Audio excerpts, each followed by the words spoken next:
खबर लगलौ उड़ते उड़ते, खबर लगलौ उड़ते उड़ते, प्याज में पकड़नी गे, आगे प्याज में पकड़नी गे।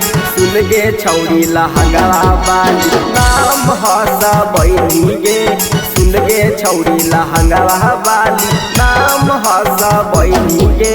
खबर लगलौ उड़ते उड़ते, खबर लगलौ उड़ते उड़ते, प्याज में पकड़नी गे, आगे प्याज में पकड़नी गे।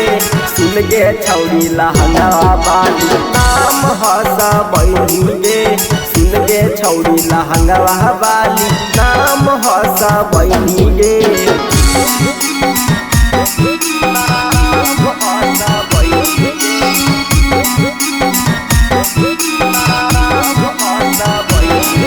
Music by DJ Sarfaraz।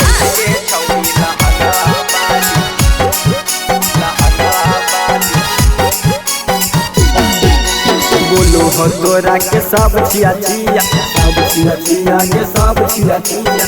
सुन गे छौरी फलनवा के धिया, फलनवा के धिया, फलनवा के धिया।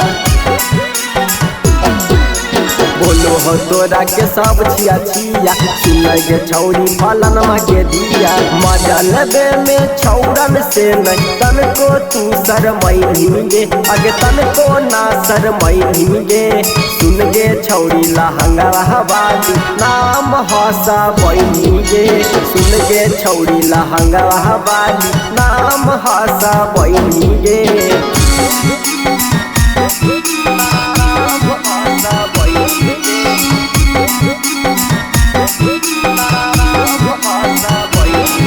Music by DJ Sarfaraz।